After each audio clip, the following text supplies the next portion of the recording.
Antes de empezar con el tema, han hecho algunas preguntas que voy a tratar de contestar para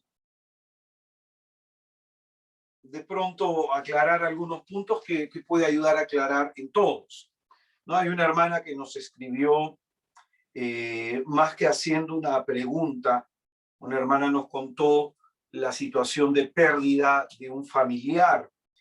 Pues bien, en esta época, en este tiempo que nos está tocando vivir, a todos de alguna manera nos está afectando esta enfermedad, de manera directa o de manera indirecta, o hemos perdido un familiar o conocemos gente cercana a nosotros que ha partido a la presencia de Dios. Y es este contexto de muerte, es este contexto dramático que nos toca vivir como sociedad, que uno queda afectado, uno queda movido, uno tiene preguntas que hacer. Y de pronto yo recomendaría, porque no es la cuestión a desarrollar respecto al tema, a la temática que hemos estado desarrollando en estos días, recomendaría en mi página, en mi canal de YouTube, hay un taller de sanación interior que se llama Sanando la herida profunda del sufrimiento. Recomendaría a aquellas personas que han tenido alguna pérdida que puedan ver ese taller, Sanando la herida profunda del sufrimiento. Mi canal de YouTube es Israel de Cristo. Y ahí explicamos el sentido del sufrimiento, ¿no?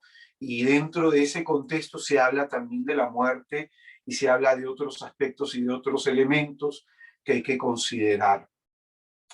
Pues bien, una pregunta que se nos ha hecho es con respecto al temor de Dios. ¿Cómo desarrollaremos el temor de Dios si nuestros corazones se sienten fríos o indiferentes? ¿Es suficiente con la oración y la lectura de la palabra? Pues bien, como hemos ido desarrollando sistemáticamente desde el primer tema, hemos mostrado, al menos he mostrado el camino que Dios me hizo recorrer, de una persona alcohólica, fármaco dependiente, una persona apartada de Dios, que no creía en Dios, una persona que no tenía fe. Lo primero que Dios comenzó a trabajar fue en mí la fe. Lo segundo que Dios comenzó a trabajar es una reflexión religiosa de los fracasos de mi vida. Y esto me llevaba a la conclusión de que Dios nos quiere humildes, ¿no? Es lo que hemos enseñado. Cuando uno reconoce que se ha equivocado en la vida, cuando uno reconoce que no ha escuchado a Dios ni ha cumplido su voluntad, entonces comienza el proceso de búsqueda de Dios. Si estás frío, si estás tibio, si estás viviendo una espiritualidad mediocre, en tal caso, lo importante es que busques a Dios. Y dejamos no solamente dos lugares en donde podemos encontrar a Jesús, sino que hemos hablado de 7. Hemos hablado de 7 lugares.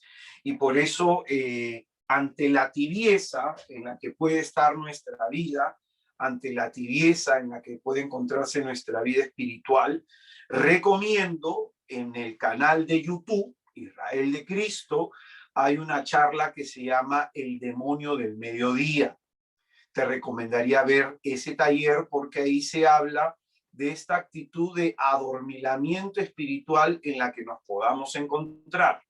Entonces, estoy recomendando 2 talleres que puedan escuchar ahí en el canal de YouTube. El primero es Sanando la herida profunda del sufrimiento, que tiene que ver con la experiencia doliente que experimenta el ser humano.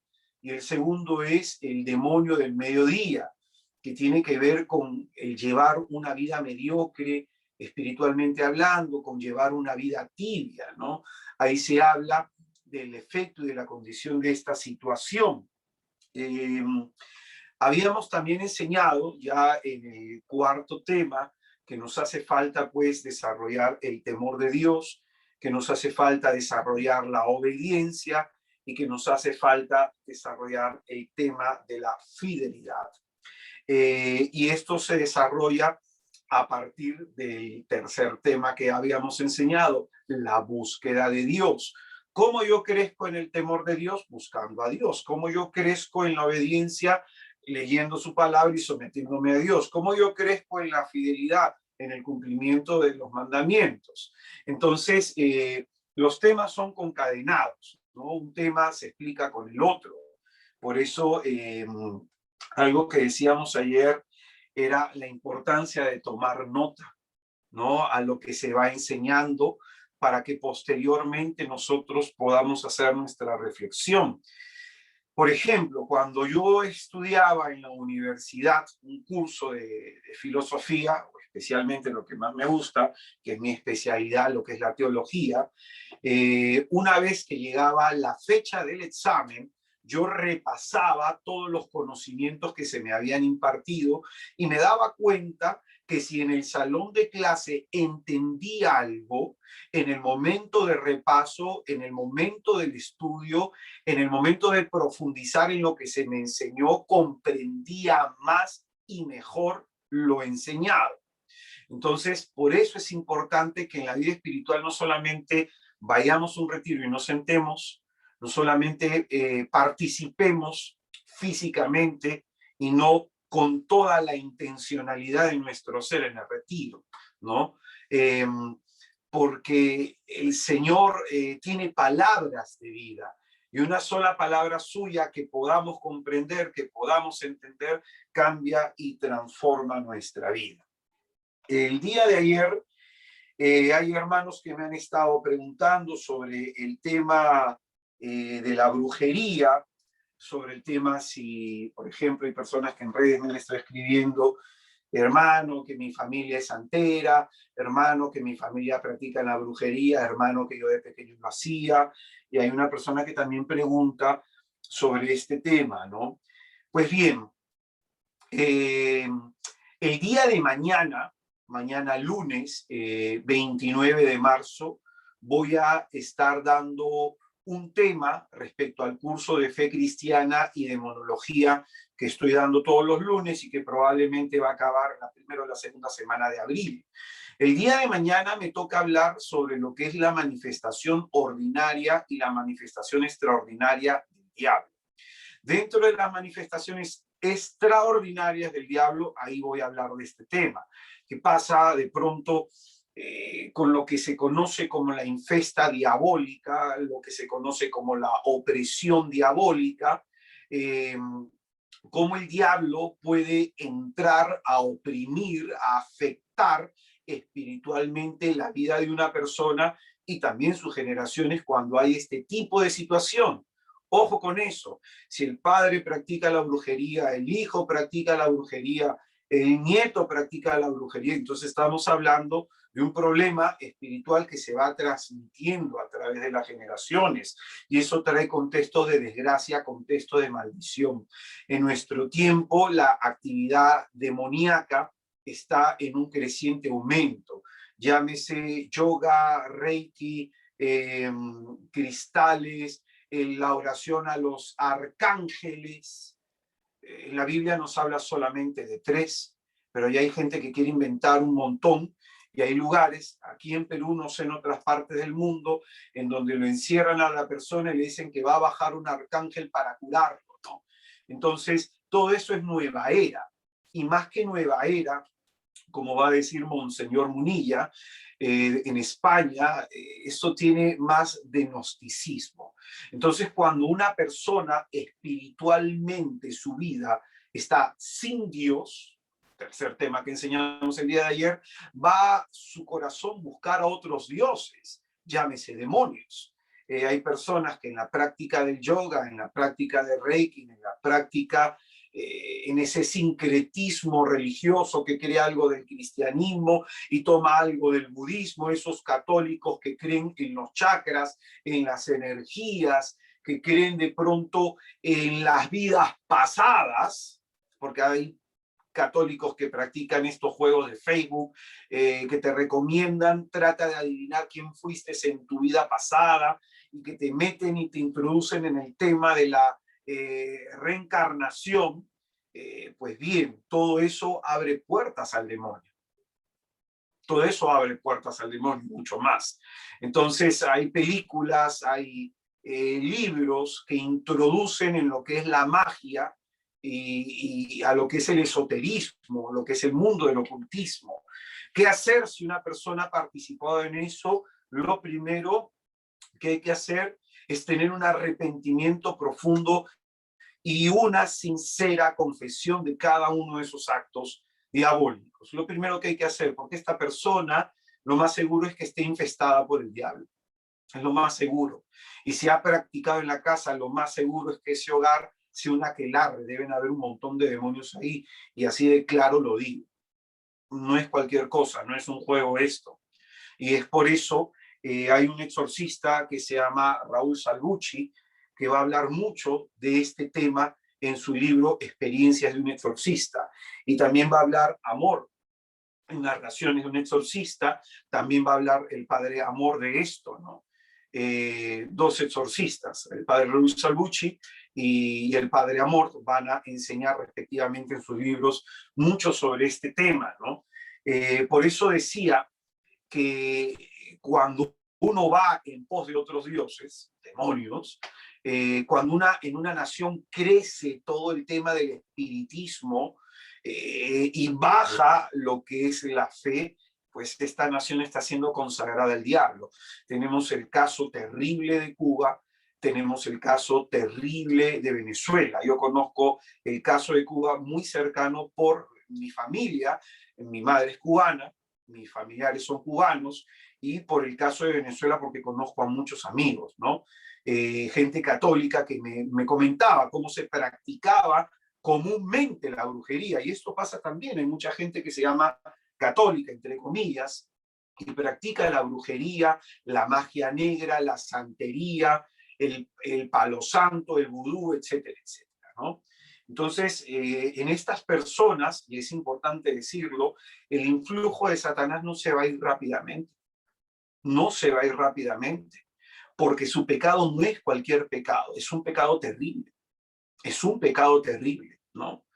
Y en estas personas lo que tiene que haber, lo expliqué el día de ayer, tiene que haber un sometimiento a la voluntad de Dios y tiene que haber una obediencia lo más rigurosa posible para que el Señor le libere a esta persona y libere todo el entorno familiar, ¿no? Libere todo el entorno familiar. Entonces, justo yo hablaba con un sacerdote sobre el tema del ocultismo y que esto, porque hay personas que piensan que se transmite generacionalmente los pecados. No, no pasa eso, los pecados no se transmiten generacional. El pecado de mi padre no se me transmite a mí, no se me transmite, ni los efectos del pecado de mi padre se me transmite a mí. Solamente en el tema de ocultismo se abre una puerta familiar y desgraciadamente por eso, así como la unción del Espíritu Santo se puede transmitir generacionalmente, así también se manifiesta el mal espíritu. Por ejemplo, la alianza que hizo Dios con Abraham es para bendecir a la humanidad a través de sus generaciones. Y de la misma forma, el diablo busca maldecir a la humanidad a través de generaciones, ¿no? A través de generaciones. Pero ese es otro tema. El día de mañana, mire esa charla, es a las 8 de la noche, por mi página de Facebook, Algo que decir por Israel de Cristo. Algo que decir por Israel de Cristo. Terminada la charla, siempre hago una oración de liberación. Pero importante decir, si la persona no ordena su vida y no se somete a la voluntad de Dios, el diablo y los demonios seguirán sintiéndose dueños de la vida y de las cosas que tenga esa persona. Matrimonio, sexualidad, familia.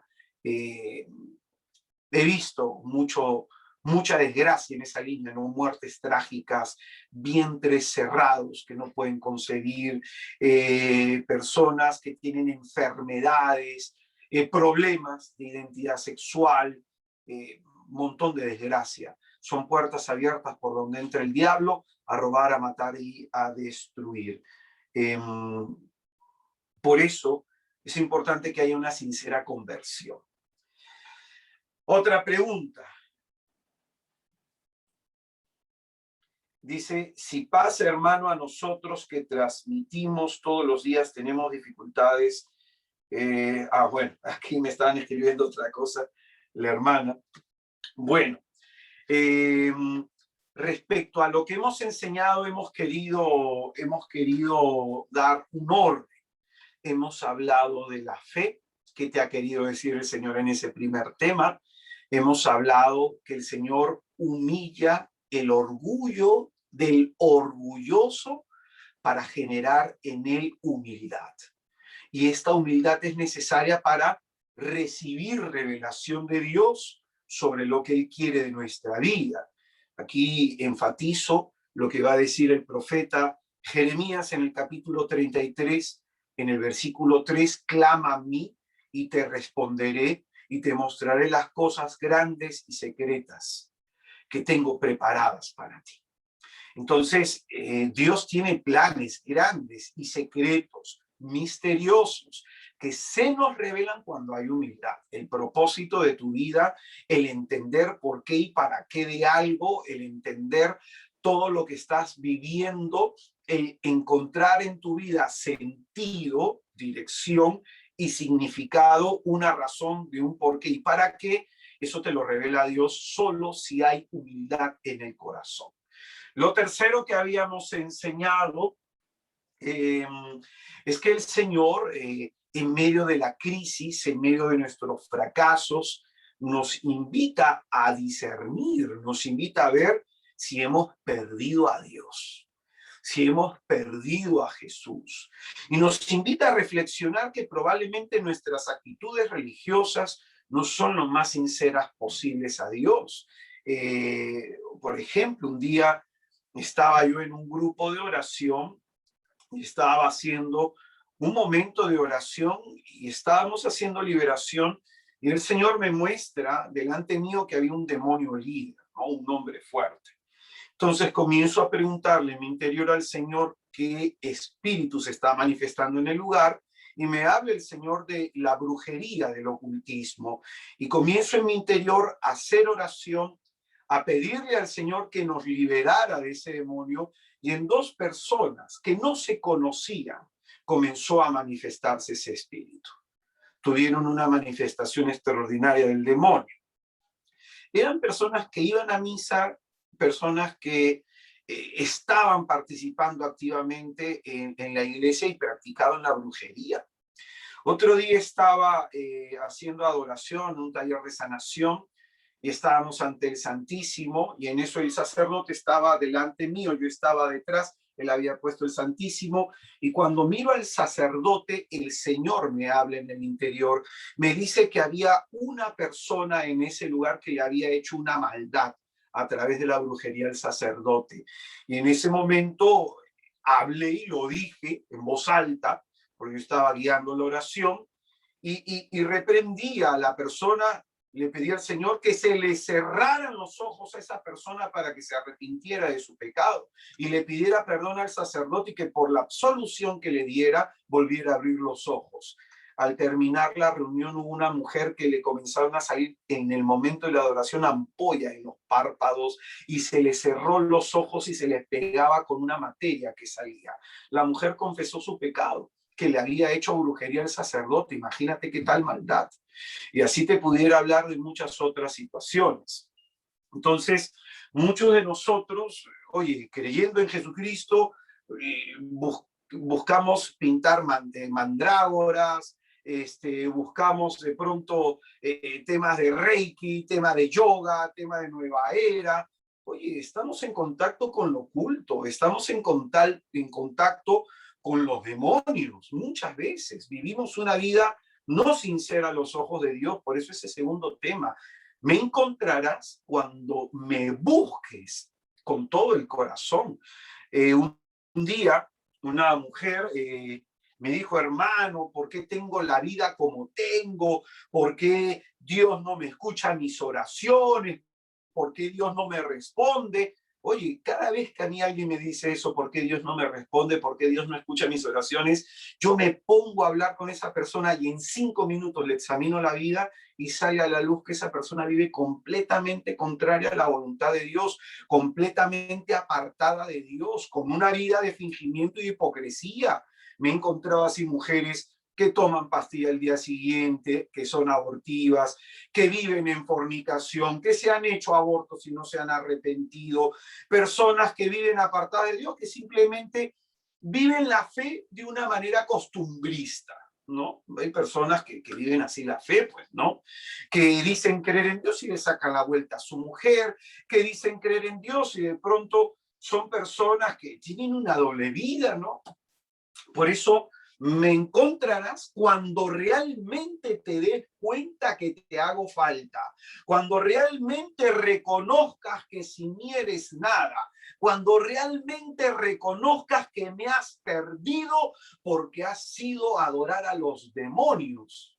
Por eso la escritura y esta palabra que te digo, adorar a los demonios es muy fuerte, porque la utiliza el mismo Señor. En las escrituras se habla del culto a los demonios, del culto a los demonios. El mismo Satanás tienta a Jesucristo en las tentaciones del desierto y dice, si tú doblas tu rodilla y me adoras, yo te daré este poder.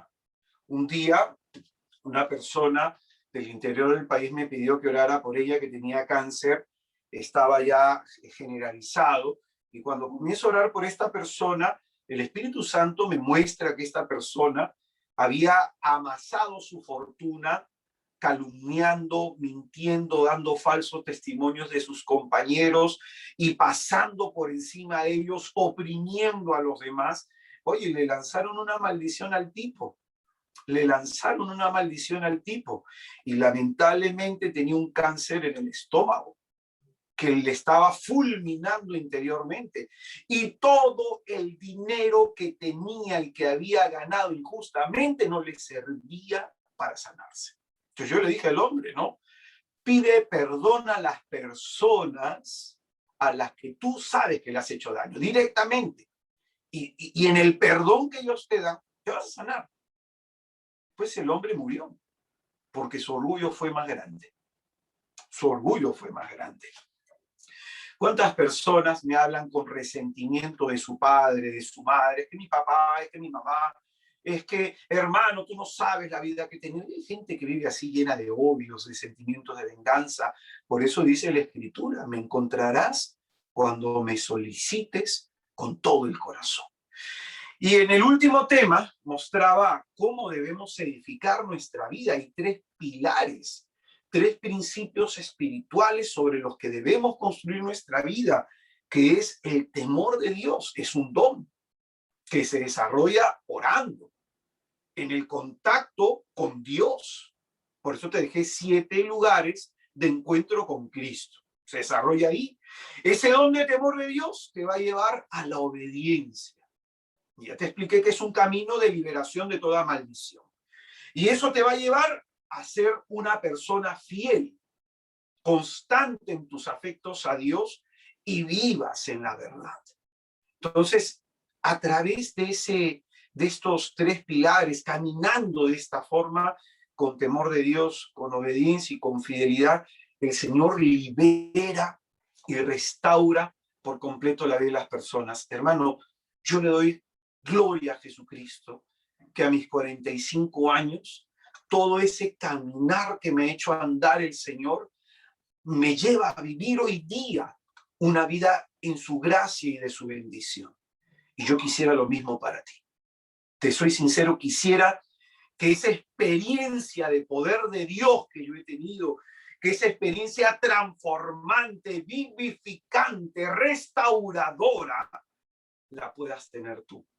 Yo no sé el camino que tú tengas que andar, pero en los años que yo he recorrido viviendo de esta forma, el Señor ha transformado mi vida, y hoy por hoy no hay un solo día en mi vida que no doble mis rodillas y le diga gracias, Jesús, por todo lo que he vivido.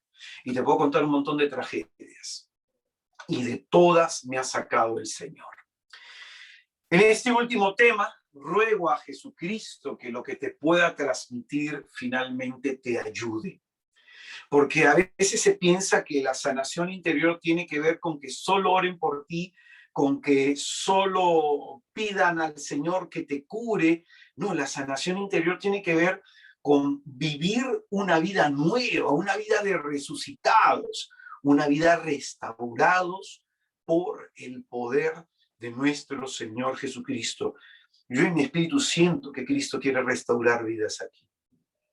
Pero también oro porque así como sé que el Señor quiere restaurar vidas, el diablo quiere que no se restauren. Un día te cuento algo que me pasó en Radio María. Yo tengo un programa en Radio María todos los lunes o todos los martes a las 5 de la tarde que se llama Jesús está vivo.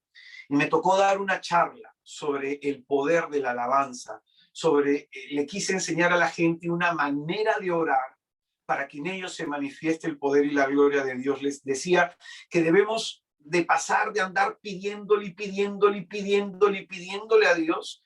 Debemos trascender ese tipo de oración y hacer una oración en donde declaremos su gloria, alabemos su poder y su grandeza. Hermano, cuando abrí las líneas telefónicas para que la gente pudiera compartir algún testimonio, todos pedían algo. Hermano, te pido esto, hermano, te pido el otro, hermano, te pido aquí, hermano, te pido allá. Y nadie entendió el tema. En lo personal, como predicador, eso a mí me frustró muchísimo, porque se cumple ahí lo que profetizó Isaías, el fracaso que tiene en el corazón de la gente el mensaje auténtico de Cristo. Escucharán, pero no oirán, no prestarán atención, verán con los ojos, pero no reconocerán, porque no se han convertido en su corazón. No sea que si se convierten, el Señor los perdone y los salve. El mismo Señor Jesucristo enseñaba este pasaje y lo cita varias veces en los evangelios. Y lo cita con esto, de que a pesar que él predicaba el evangelio de la gracia y de la salvación, había muchos que no lo entendían. No lo entendían. Solamente lo captaban aquellos que tenían humildad en el corazón. Entonces yo ruego a Dios que ese espíritu que impide que tú escuches, que tú veas y que tú te conviertas, en el nombre poderoso de Jesús salga de ti. Ruego al Señor que en verdad hayas escuchado, hayas visto tu vida y que en tu corazón quieras volver a Jesucristo. El tema que vamos a desarrollar se llama la adoración y la restauración del corazón. Este tema sobre todo tiene que ver con eso que enseñamos en el tema 3, volverán a mí con todo el corazón, ¿no? Me buscarás y me hallarás cuando me solicites con todo el corazón. Entonces, ¿cómo se restaura el corazón para volver a Dios? Para volver a Dios. La adoración y la restauración del corazón. Esto fue lo quinto que el Señor me ha enseñado y en mis 25 años siguiéndole es lo que vivo todos los días. El Señor es testigo, hermano, no hay día en mi vida que no doble mis rodillas para adorar a Jesús. No hay día, porque reconozco que sin Él soy absolutamente nada.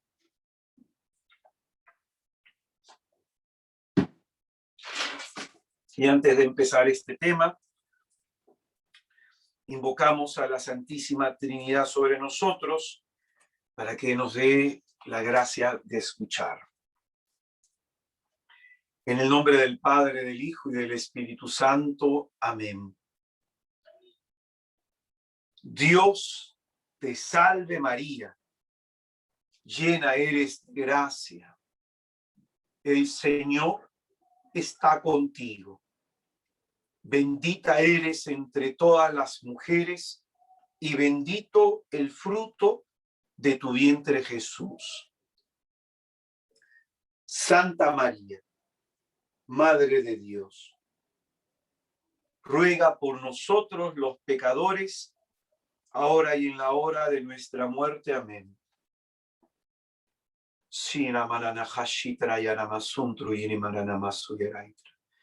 Que por las purísimas entrañas de la Inmaculada Concepción sea puesta en fuga toda obra de las tinieblas, todo espíritu inmundo. Que el Dios uno y trino, por mediación de la Virgen de Nazaret, nos conceda la gracia de enderezar en nosotros los caminos que el diablo haya torcido. Ave María Purísima, sin pecado concebida, Santísima, San Bernardo de Claraval, ruega por nosotros. En el nombre del Padre, del Hijo y del Espíritu Santo. Amén. Juan capítulo 4, versículo 1. Juan capítulo 4, versículo 1. La adoración y la restauración del corazón es el último tema de este retiro, restaurados. Dice la Sagrada Escritura. Cuando Jesús se enteró que había llegado a los oídos de los fariseos que él hacía más discípulos y bautizaba más que Juan, aunque no era Jesús mismo el que bautizaba, sino sus discípulos, abandonó Judea y volvió a Galilea. Tenía que pasar por Samaria. Llega pues a una ciudad de Samaria llamada Sicar, cerca de la heredad de Jacob, que Jacob dio a su hijo, José. Allí estaba el pozo de Jacob. Jesús, como se había fatigado del camino, estaba sentado junto al pozo. Era alrededor de la hora sexta. Llega una mujer de Samaria a sacar agua. Jesús le dice, dame de beber, pues sus discípulos se habían ido a la ciudad a comprar comida. Le dice la mujer samaritana, ¿cómo tú, siendo judío, me pides de beber a mí, que soy una mujer samaritana? Porque los judíos no se tratan con los samaritanos. Jesús le respondió, si conocieras el don de Dios y quién es el que te dice dame de beber, tú le habrías pedido a él y él te habría dado agua viva. Le dice la mujer, Señor, no tienes con qué sacarla y el pozo es hondo. ¿De dónde pues tienes esa agua viva? ¿Acaso eres tú más que nuestro padre Jacob, que nos dio el pozo y de él bebieron él y sus hijos y sus ganados?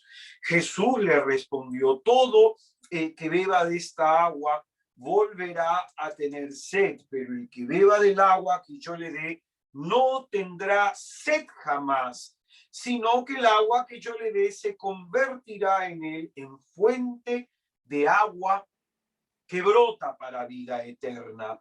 Le dice la mujer, Señor, dame de esa agua para que no tenga más sed, si no tenga que venir, ni tenga que venir aquí a sacarla.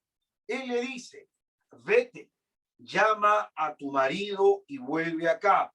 Respondió la mujer, no tengo marido.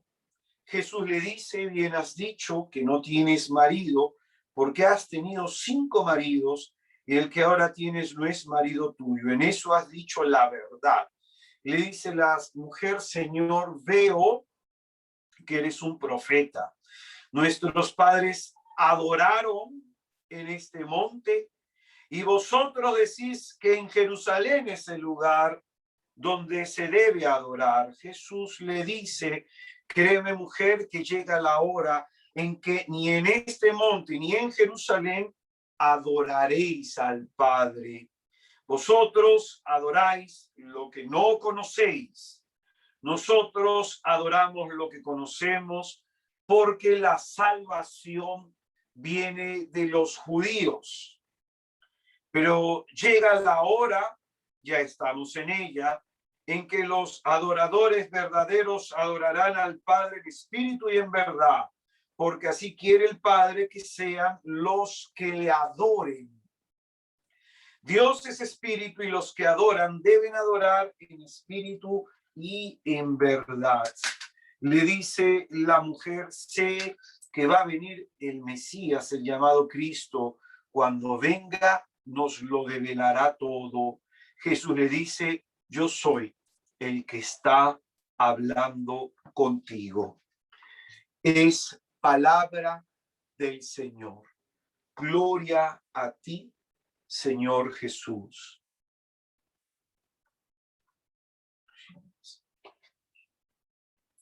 Santifica mis labios, Señor Jesucristo, y concédeme la gracia de poder predicar en tu santísimo nombre, Señor.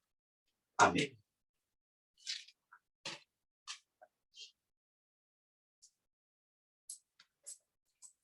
Este texto del cuarto evangelio nos pone en esta mañana, en este último día de retiro, de cara ante una realidad espiritual que va a afectar directamente nuestra manera de vivir. Este texto nos habla del culto de adoración personal que le debemos cada uno de nosotros a Dios. Del versículo 20 al versículo 24 se plantea aquí una cuestión, lo que es y lo que trata la adoración cristiana. Dice la Escritura, nuestros padres adoraron en este monte y vosotros decís que en Jerusalén es el lugar donde se debe adorar. Jesús le dice, créeme mujer, que llega la hora en que ni en este monte ni en Jerusalén adoraréis al Padre. Vosotros adoráis lo que no conocéis, nosotros adoramos lo que conocemos, porque la salvación viene de los judíos, pero llega la hora y estamos en ella, en que los adoradores verdaderos adorarán al Padre en espíritu y en verdad, porque así quiere el Padre que sean los que le adoren. Dios es espíritu y los que adoran deben adorar en espíritu y en verdad. Aquí en estas líneas se nos muestra que a partir de la venida de Jesús, el culto a Dios ha sufrido, ha experimentado un cambio radical y trascendental en su forma y en su modo de expresión. En el versículo 20 de nuestro texto, el Señor le va a decir a la mujer samaritana que ni en ese monte, ni en Jerusalén, ahora se va a adorar. Es que la adoración hasta este momento de la manifestación pública de Cristo, la adoración hasta ese momento se circunscribía a un lugar físico. Los judíos lo hacían en el templo de Jerusalén y los samaritanos, más o menos como para entenderlo, vienen a ser en esa época como los protestantes de esa época, ¿no? Los samaritanos adoraban en el monte Garizim. Entonces Jesucristo dice, ni aquí en Garizim, ni aquí en Jerusalén están haciendo adoración, porque ahora la adoración ya no se circunscribe a un lugar físico.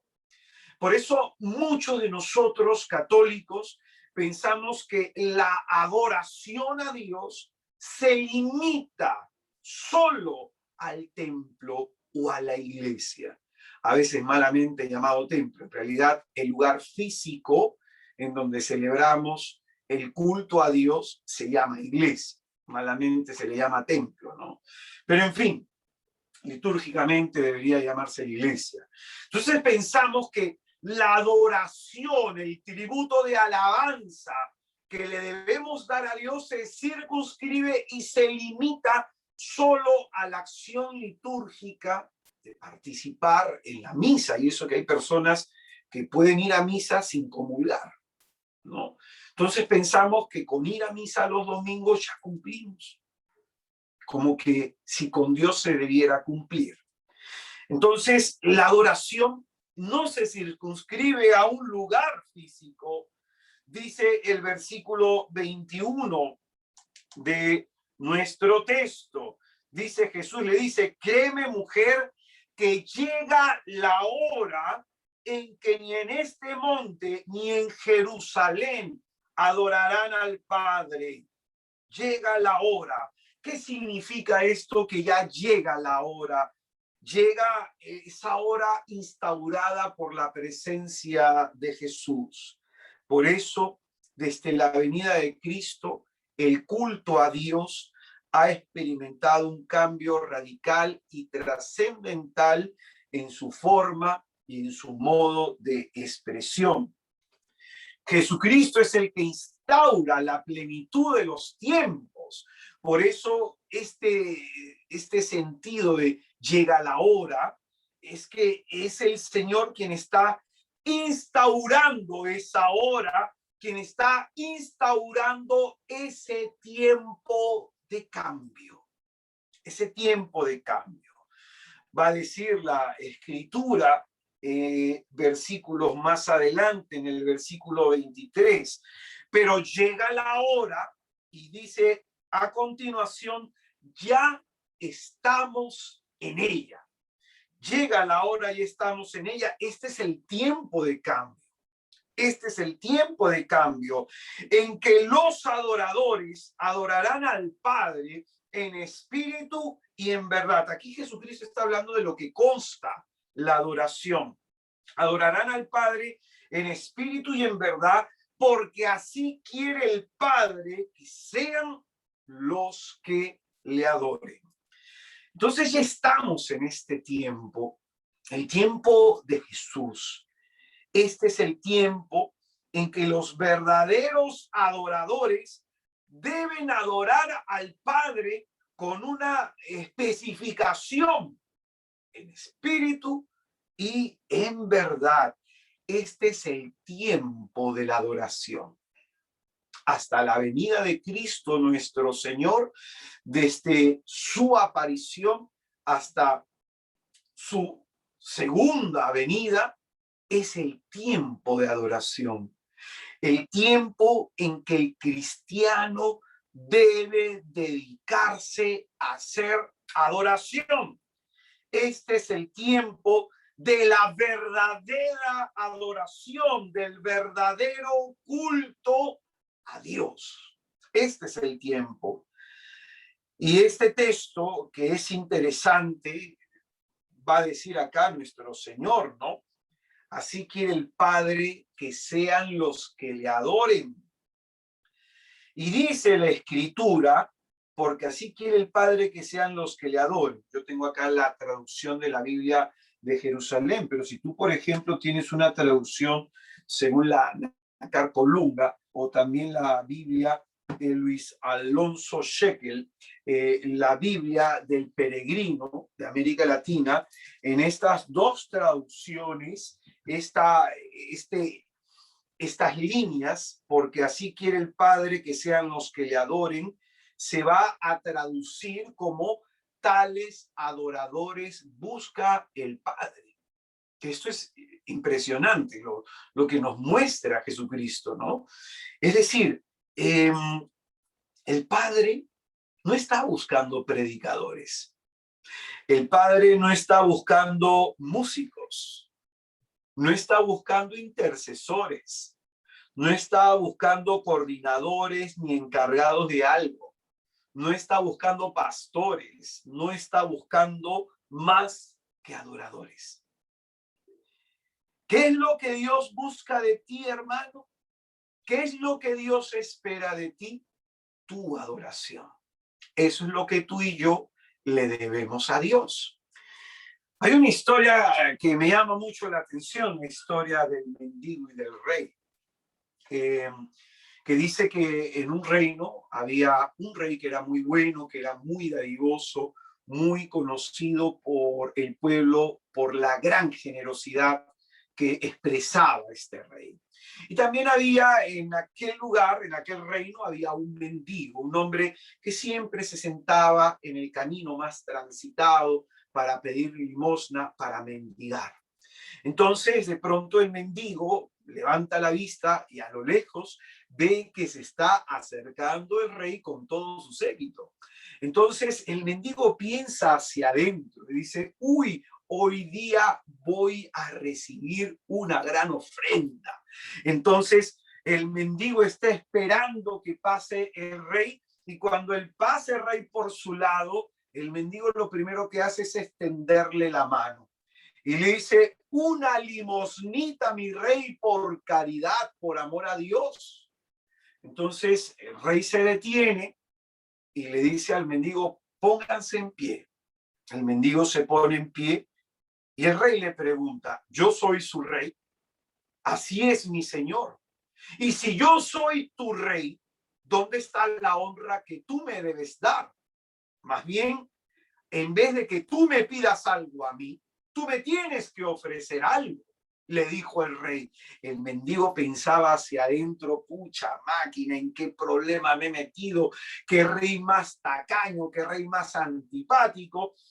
Y el rey le exigió, dame lo que tú tengas de valor. Entonces el mendigo se puso a pensar qué tenía.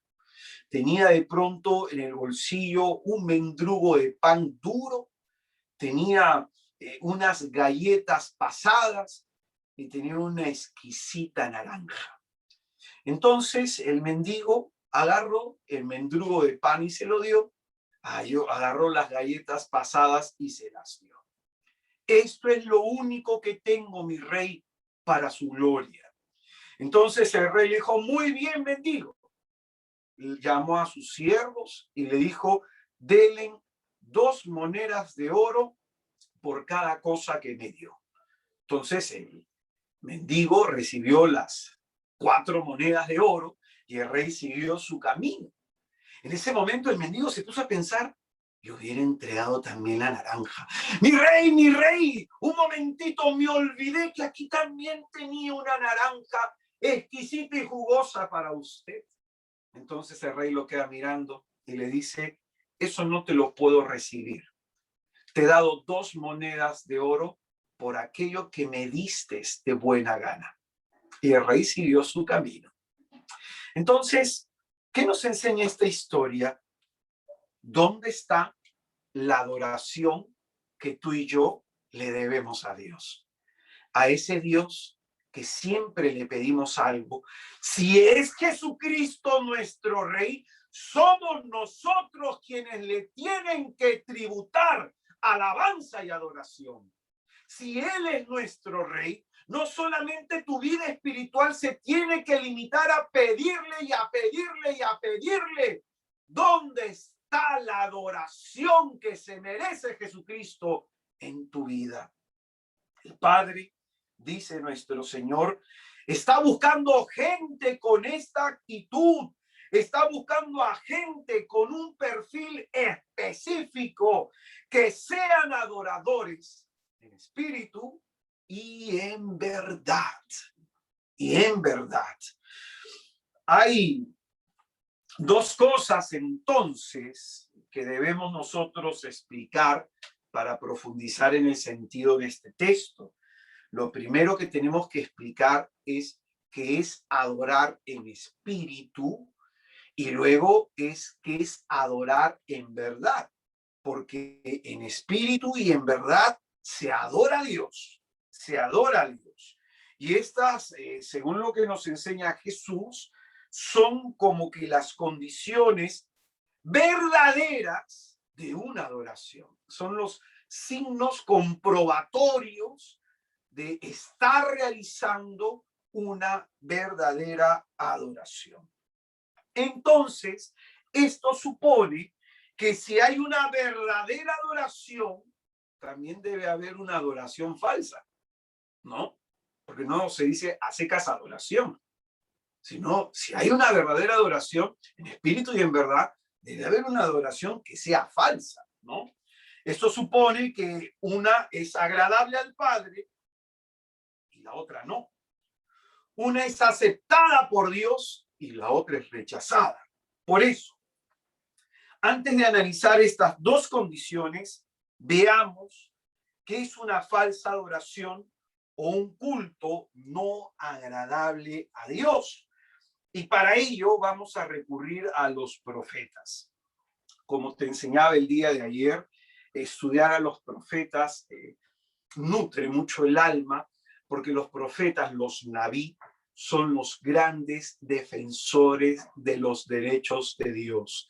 Son los que le andan recordando constantemente al pueblo que tienen que respetar los mandamientos, que tienen que cumplir la alianza. Son los que le andan recordando al pueblo que tienen que darle a Dios la adoración que Él se merece. Entonces, para entender lo que es una adoración falsa, no agradable a los ojos de Dios, hay que estudiarlos a ellos. Y vamos a leer a un primer profeta, el profeta Jeremías, que va a decir en el capítulo 7, versículos del 21 al 27. Jeremías, capítulo 7, versículos del 21 al 27, sobre el culto formalista, que no es agradable a Dios, va a decir el profeta. Dice, así dice Yahvé Sebaot, el Dios de Israel. Vengan, añadid vuestros holocaustos a vuestros sacrificios y comeos la carne. Mirad, cuanto yo saqué a vuestros padres de Egipto, nada les dije ni le mandé sobre holocaustos y sacrificios. Lo que les mandé fue esto: si escucháis mi voz, yo seré vuestro Dios y vosotros seréis mi pueblo, e iréis formando e iréis por donde yo os mande para que os vaya bien.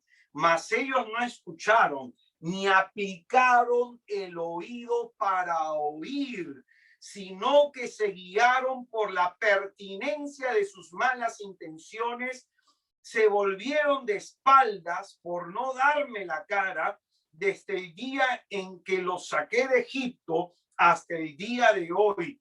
Os envié a todos mis siervos, los profetas, cada día puntualmente, pero no me escucharon ni aplicaron el oído, sino que se aticiaron la cerviz y se hicieron peor que sus padres. Les dirás pues todas estas palabras, mas no te escucharán. Los llamarás y no te responderán. Tremenda las palabras del profeta. Y aquí él está profetizando contra el culto formalista. Y formalista significa que aquel que tiene un culto exterior, que simplemente practica las cosas en automático. Es como, por ejemplo, estar con mi esposa solo porque tenemos hijos. Imagínate eso, ¿no? Yo como hombre casado, estar con mi mujer solo porque tengo hijos con ella. Y no estar con ella porque la amo, porque me interesa pasar tiempo con ella. ¿Cuántos matrimonios están muertos así? Estoy con mi mujer por los hijos.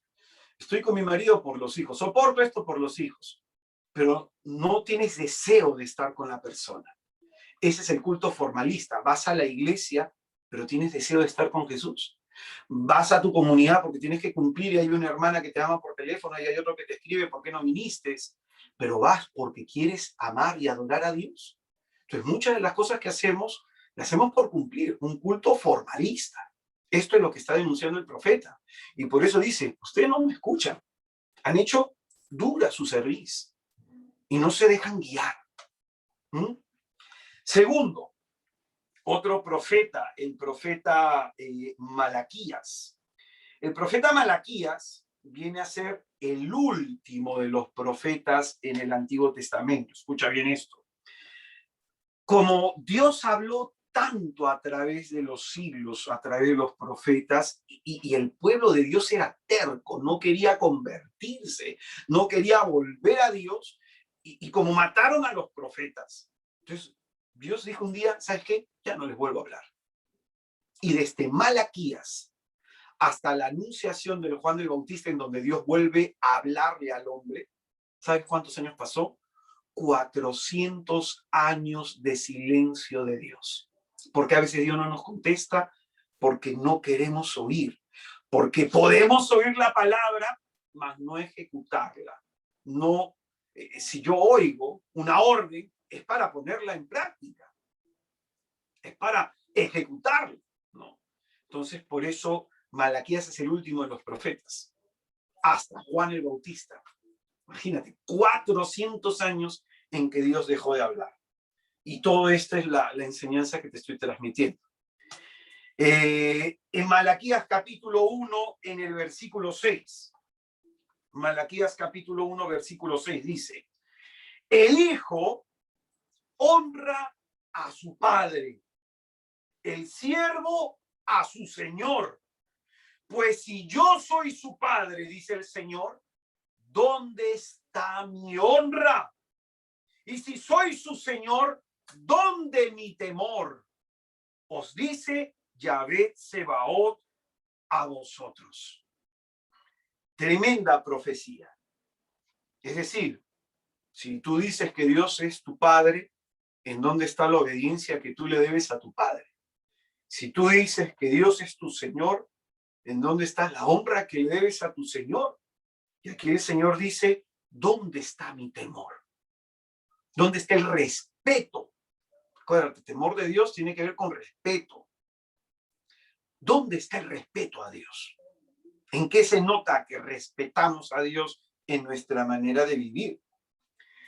Luego viene otro profeta, el profeta Miqueas. Este es otro profeta de los que admiro, siempre los profetas medios complicados. Los profetas medios complicados del Antiguo Testamento me llaman a mí mucho la atención. Este profeta nadie quería escuchar. Nadie quería escucharlo. ¿Por qué? Porque era más o menos el antipático del reino de Israel. Es decir, no recuerdo ahorita el nombre del rey en Jerusalén, pero más o menos cuenta así el libro de Crónicas, que había un rey que quería salir a la guerra, que quería salir a la lucha. Entonces, como tenía a varios profetas en su corte a quienes les daba de comer y a quienes les alimentaba, entonces le pidió, pregúntenle a Dios si es que yo voy a salir victorioso en esa batalla. Entonces todos esos profetas, como eran pagados por el rey, mantenidos por el rey, todos esos profetas le dijeron, sí, tú vas a ganar, vas a salir exitoso, Dios está contigo. De pronto uno de sus siervos le dijo, oye, pero en el reino hay otro profeta, el profeta Miqueas. Y ese profeta siempre dice las cosas directas. Entonces alguien dijo, pero no le consultes porque él es negativo, es bien duro. Entonces le consultó al rey y él fue el único que le dijo la verdad, que iba a perecer en esa batalla. Y le dijo, Dios mandó un espíritu de confusión sobre estos profetas, porque están profetizando para agradar a tu oído. Entonces, este es Miqueas, ¿no? Un profeta que no tiene miedo de decir la verdad y que dice al pueblo las cosas como son a pesar de lo que luego le sucede, ¿no? Ningún profeta acabó bien, por cierto, ¿no? Imagínate, a la muerte de Isaías, por ejemplo, lo agarraron de cabeza, lo pusieron con las piernas en alto y lo aserraron entre las piernas y lo partieron por la mitad. Isaías era un hombre casado que tenía 2 hijos, ¿no? Entonces todos los profetas finalmente acaban mal. Miqueas capítulo 6, versículo del 6 al 8. Miqueas capítulo 6, versículo del 6 al 8 dice, ¿con qué me presentaré a Yahvé? ¿Con qué me presentaré ante Yahvé? Y me inclinaré ante el Dios de lo alto. Me presentaré con holocaustos, con terneros añojos. Aceptará Yahvé miles de carneros, miriadas de ríos de aceite. Ofreceré mi primogénito por mi delito, el fruto de mis entrañas por mi propio pecado. Se te ha hecho saber, dice el profeta, hombre, se te ha hecho saber lo que es bueno, lo que Yahvé quiere de ti, tan solo respetar el derecho, amar la lealtad y proceder humildemente con tu Dios. Entonces, en este texto se nos muestra que el pueblo dice, ¿cómo voy a agradar a Dios? sacrificando bueyes, entregando a mi hijo a las llamas, es decir, comienza a hablar de cultos paganos mezclado con los cultos judíos. Y lo que Dios le dice, que el culto que a Dios le agrada es cuando uno vive respetando el derecho, respetando lo que es justo, amando la lealtad y procediendo humildemente para con Dios. De ahí la humildad, pues. Entonces, hay veces que nuestro culto puede ser un culto sin respeto y sin humildad. En Isaías, los últimos textos que vamos leyendo, Isaías el profeta mayor, hay 3 libros de Isaías, se suele decir que el libro segundo y tercero es el Deutero Isaías, que Isaías escribió el primer libro, ya los otros fueron las enseñanzas de sus discípulos. Sin embargo, nosotros encontramos que el libro de Isaías, de inicio a fin, en todos sus capítulos, es palabra de Dios. En Isaías capítulo 1, versículo del 10 hacia adelante. Isaías capítulo 1, versículo del 10 hacia adelante, dice, del 10 al 17, dice: escuchad la palabra de Yahvé, regidores de Sodoma, oíd las instrucciones de nuestro Dios, pueblo de Gomorra. A mí, ¿qué vuestros sacrificios? Dice Yahvé. Harto estoy de los holocaustos de carneros, de cebos, de cebones. No me agrada la sangre de los novillos, de corderos y machos cabríos. Cuando venís a presentaros ante mí, ¿quién ha solicitado de vosotros que andéis pateando mis atrios? No traigáis más oblaciones vanas. Su cremación me resulta detestable. Nubilunio, sábado, convocatoria. No tolero la falsedad y sus solemnidades. Vuestros novilunios y solemnidades aborrezco de todo corazón. No me resultan ni me agravan. Me han resultado un gravamen. Va a seguir diciendo el profeta. ¿Qué intento en vano llevar cuando extendéis vuestras manos? Mira lo que dice, ¿eh? Cuando me extendéis vuestras manos, me tapo los ojos para no veros. Aunque menudéis la plegaria, no pienso oírla. Mira, qué terrible. Me tapo los ojos cuando vienes y aunque eleves tus plegarias, no te las oigo. Vuestras manos están llenas de sangre. Por eso es que no oye las plegarias, porque probablemente no obramos de manera ordenada, de manera correcta, no hacemos el bien. Lavaos, pues, apartad vuestras fechorías de mi vista, desistid de hacer el mal y aprended a hacer el bien. Buscad lo que es justo, reconoced los derechos del oprimido, haced justicia al huérfano, abogad por la viuda. Vamos a discutir esto, dice Yahvé. Aunque fuesen vuestros pecados rojos como la granada, como nieve blanquearán, y así rojeasen como el carmesí, como lana quedarán, si aceptáis obedecer. Si aceptáis obedecer. Lo bueno de la tierra comeréis, pero si rehusáis y os oponéis, por la espada seréis devorados. Ha hablado la boca de Yahvé. ¿Qué tal profecía? Aquí habla sobre el culto hipócrita, que nos acercamos a Dios a decirle alabado sea su nombre y estamos maldiciendo al hermano, que levantamos nuestras manos al Señor para bendecirlo y estamos haciendo daño a nuestros hijos, estamos dañando a nuestro cónyuge, estamos dañando a nuestro prójimo. El Señor aquí le habla del culto hipócrita, de que una persona así, que vive con sentimientos de fingimiento, no es agradable a los ojos de Dios, porque tiene que haber una relación entre la honra que tú le das a Dios y la manera como tienes que vivir. Por eso es que Jesucristo, cuando está en el templo de Jerusalén, le dice a sus discípulos: miren los que tiran ofrenda al arca del templo. Hay algunos que dan lo que les sobra, en cambio esta viuda da lo único que tiene para vivir. Ella ha dado más que todos ellos. Por último, Isaías capítulo 29, versículo 13, que lo hemos visto el día de ayer y lo retomamos hoy. Dice el Señor: este pueblo se me acerca de palabra y me honra solo con sus labios, pues su corazón está lejos de mí y el respeto que me demuestra son preceptos enseñados por los hombres. Podemos estar físicamente en las cosas de Dios, pero con el corazón alejado de Dios. ¿Y qué significa? Que estamos cumpliendo exteriormente, pero en nuestro corazón la preocupación no es agradar a Dios, un culto exterior. Entonces, todos estos textos que hemos leído presentan rasgos comunes que nos pueden enseñar un culto que no es agradable a los ojos de Dios. Primero, un culto meramente exterior, un culto físicamente cerca del Señor, pero con el corazón lejos de Él. Un culto en donde no hay conversión interior.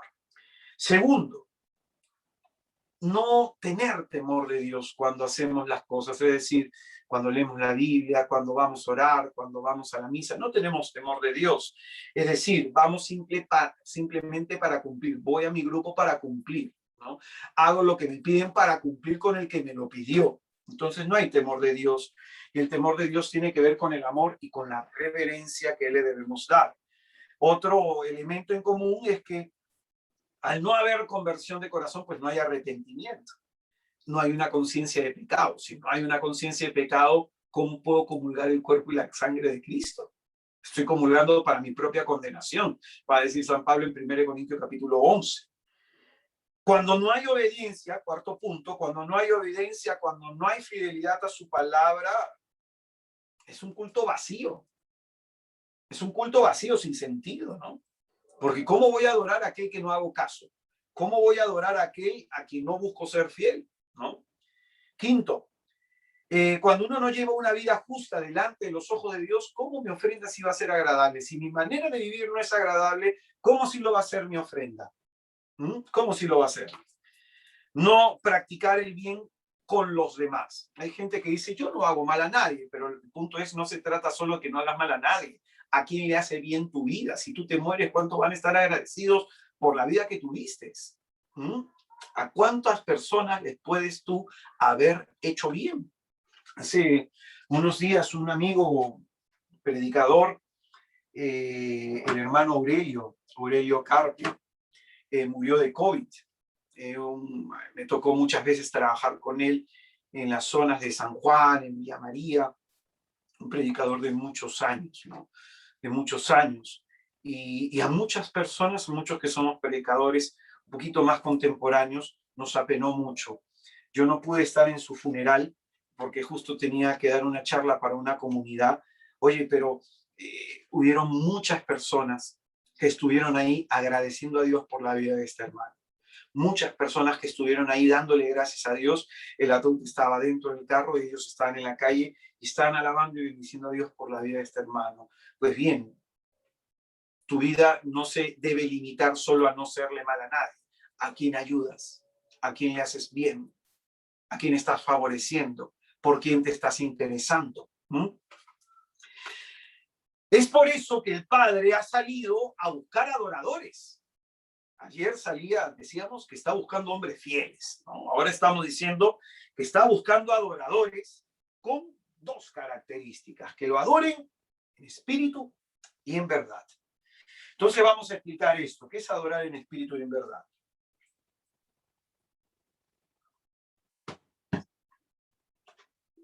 En 1 Corintios, capítulo 12, versículo 13, en 1 Corintios, capítulo 12, versículo 13 dice, versículo 3, perdón, 1 Corintios 12, 3 dice: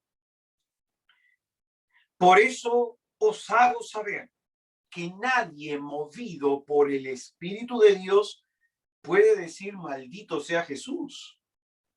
Y nadie puede decir Jesús es el Señor, sino movido por el Espíritu Santo. Adorar a Dios en espíritu es ofrecerle un culto movido más que por la razón, más que por el querer del hombre, un culto movido y sostenido por la fuerza y por la gracia del Espíritu Santo. Escucha bien esto. Hay personas que van al Santísimo, hay personas que están en grupos de oración, en comunidades, que rezan largas plegarias, ¿no? Leen largas plegarias, jaculatorias, o se quedan solo en rezar los salmos, tienen libros de oración, y de pronto rezan, ¿no? Leen y leen y leen lo que dice la hoja, y poco o nada le dicen a Dios de esas inspiraciones que puede poner el Espíritu Santo en su corazón. Hay muchos que hacen ese tipo de oración, ¿no?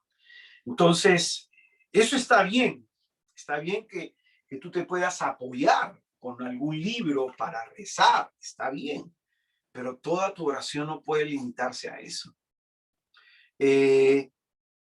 Está bien, por ejemplo, cuando algunas personas rezan la liturgia de las horas, pero uno también tiene que aprender a hablar con Dios. Yo, hermano, tengo un montón, tengo acá varios libros de oración, tengo aquí un librito, tengo otro librito de sacerdotes amigos de oración, tengo este librito también que tiene oraciones de encuentro de la Rañaga, tengo un montón de libros, tengo la Biblia, los Salmos, y muchas veces yo empiezo a lo mejor rezando y luego dejo que el Espíritu inspire mi corazón. Dejo que el Espíritu me inspire, porque voy a poner el ejemplo de orar de esa manera. Imagínate dirigirme a mi esposa solamente utilizando poemas. Entonces, imagínate que hoy día voy a almorzar con mi esposo, entonces agarro un poema de Neruda, de Valderomar, y comienzo a recitarle los poemas a mi esposa. Qué bonitos suenan, claro que sí, pero ¿estoy conversando con mi esposa? Probablemente el poema puede transmitir algo de mi sentir, pero yo no estoy desarrollando una relación personal con mi mujer. Y probablemente mi mujer va a ir un momento en que me diga, oye, tanto poema, ¿por qué no me preguntas cómo estoy? ¿Por qué no me preguntas cómo me siento? ¿Por qué no conversamos de cómo sentimos y cómo está el matrimonio? Entonces, esto es muy importante. Y con esto en mi espíritu, cuando hacía yo este tema, sentía que va a golpear a muchas personas. Porque muchos se acostumbran a agarrar el librito, leen de inicio a fin y se acabó. Y se acabó. Y después agarran, le pasan a la otra página de inicio a fin y salen de la oración. Y salen vacíos porque Dios no dijo nada. Porque no escucharon a Dios ni le dijeron nada de lo que está pasando en sus corazones a Dios. Entonces, por eso adorar en espíritu significa dejarme guiar por el Espíritu Santo. Si mi espíritu está seco para empezar la oración, yo puedo apoyarme en un librito. Claro que puedo apoyarme, puedo hacerlo, pero luego dejo el librito a un costado y comienzo en mi interior a meditar. ¿Qué quisiera decirle a Dios? ¿Qué me está diciendo Dios en mi interior? Y comienzo fluidamente por el movimiento del Espíritu Santo a dialogar con Dios. Entonces, esto es muy importante, ¿no? Los religiosos tienen la obligación canónica de rezar la liturgia de las horas. Muchos laicos también lo hacen. Los religiosos pueden tener esa obligación canónica, escúchame bien, tienen la obligación moral de hacer oración personal. Hay muchos religiosos que solo se limitan a hacer ese tipo de oración y no tienen oración personal. Está bien lo uno, pero no debemos descuidar lo otro. Entonces, el ejemplo de con mi esposa, yo no puedo tener una relación de amor con mi mujer leyéndole y recitándole solo poemas, pues, ¿no? Tengo que hablar con ella, entablar diálogo con ella, preocuparme por lo que está en su corazón, expresarle mis sentimientos, mostrarle mi amor y mi respeto. Tengo que dialogar con ella. en las mañanas, mi amor, ¿cómo has amanecido? ¿Cómo te sientes? ¿Cómo te encuentras? ¿Qué vamos a hacer en la noche? Vemos una peliculita. Esto es lo que desarrolla una relación personal. Entonces, ojo con lo que estoy diciendo, ¿eh? Porque hay muchos en grupos de oración que se para el hermanito y comienza a recitar y se sienta. Se para el otro hermanito, comienza a recitar y se sienta. Y no dicen nada que el Espíritu les inspire. Entonces, por eso es que el Espíritu se está apagando en los grupos. Y te lo digo que en su momento yo he sido enviado a muchas comunidades de oración a discernir cómo está la vida espiritual de estas comunidades. Eso fue mi primer trabajo como misionero. Y hay muchos espíritus que el Espíritu Santo está ausente, porque todo lo limitan a la práctica A. Prepara el rezo número 1, luego el rezo número 5, luego el rezo número 8. Y con eso el rezo número 14 y luego, y no dejan que el Espíritu Santo les mueva. Yo, por ejemplo, para la canción de ayer en la noche, yo había pensado en otra y en mi interior el Señor me repetía esta. Canta esta canción. Entonces yo, Señor, no me la acuerdo, le decía en mi interior, ya, yo te voy a ayudar. Y canté esa canción, pero yo ya tenía planeada otra. Entonces, dejarse mover por el Espíritu Santo implica seguir en el corazón las mociones del Espíritu Santo. Dios habla en mi alma. Yo debo seguir esas mociones. Por eso, si quieres saber más al respecto sobre cómo seguir las mociones del Espíritu Santo, cómo darme cuenta que Él me está moviendo interiormente, en mi canal de YouTube hay un taller que se llama El discernimiento de espíritus, el discernimiento de las mociones del alma. Ahí enseño eso. No lo puedo enseñar acá, no se puede enseñar todo en una sola charla, pero recomiendo eso, discerniendo las mociones de las almas, taller de discernimiento de espíritus.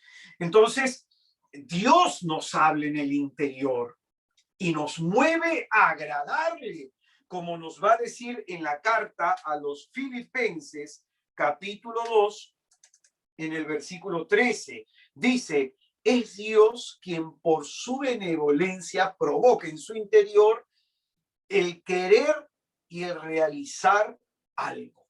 Es Dios por su benevolencia que en nuestro interior provoca esto, el querer y el obrar. Es Él quien nos inspira. Entonces Él es quien inspira nuestra oración, Él es el que inspira muchas cosas en nosotros y tenemos que aprender a oír a Dios, a dejar que Dios nos hable.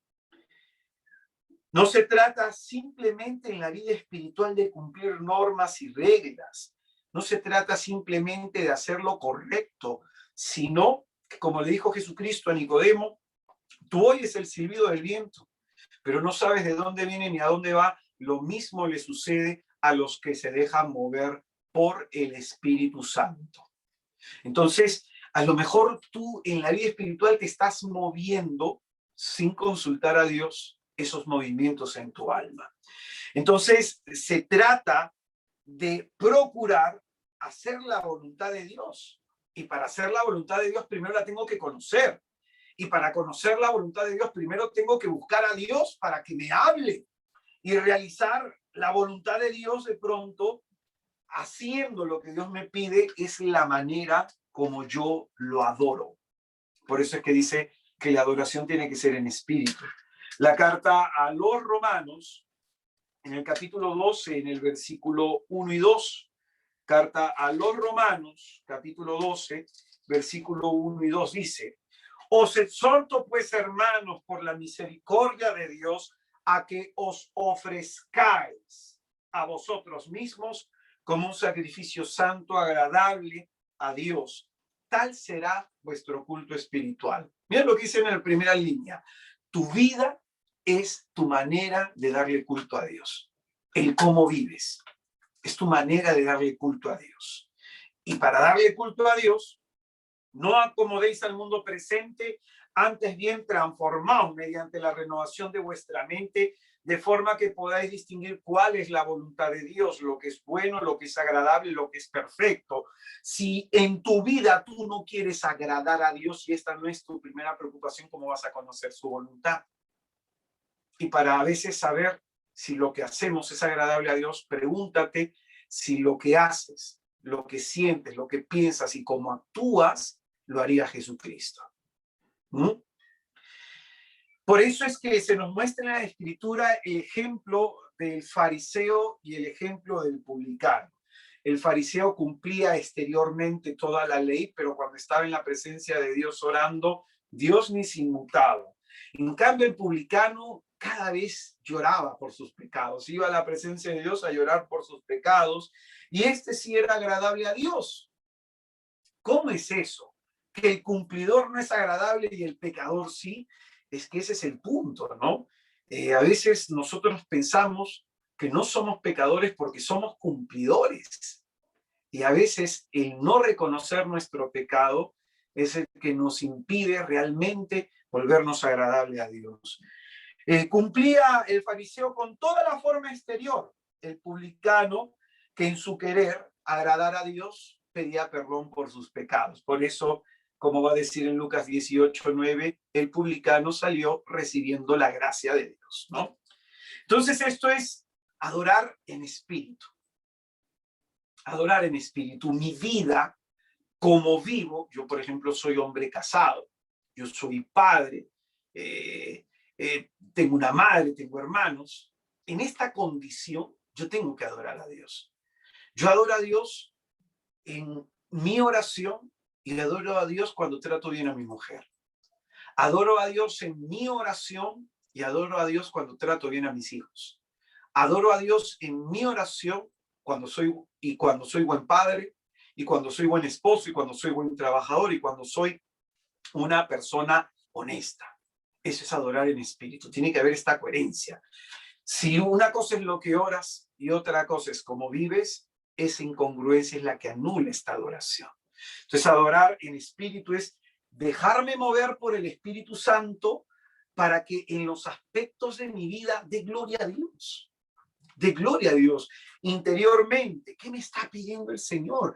Interiormente, ¿qué quiere Dios de mí? Tú tienes que terminar este retiro teniendo en claro qué quiso Dios decirte en el primero, segundo, tercer, cuarto y quinto tema, y tienes que salir con una orientación. Mañana no puede ser igual a tus otros días. Si lo que has vivido en este retiro no ha cambiado tu vida, de nada te sirvió haber estado estos 3 días. Mañana tiene que ser distinto. Tiene que ser distinto. Ahora, ¿qué significa adorar a Dios en verdad? Ya hemos enseñado sobre qué es adorar a Dios en espíritu. ¿Qué significa adorar a Dios en verdad? La Escritura dice en Juan capítulo 14, en el versículo 6, que Jesucristo es el camino, la verdad y la vida. Es decir, si es el camino, significa que nos conduce hacia algo, ¿no? Y significa que si es el camino, significa que es nuestro modelo a seguir, nuestro modelo a imitar. Su palabra, su doctrina es veraz, transmite la verdad. Su palabra es viva y eficaz, capaz de dar vida y capaz de cumplir el cometido de que se ha propuesto.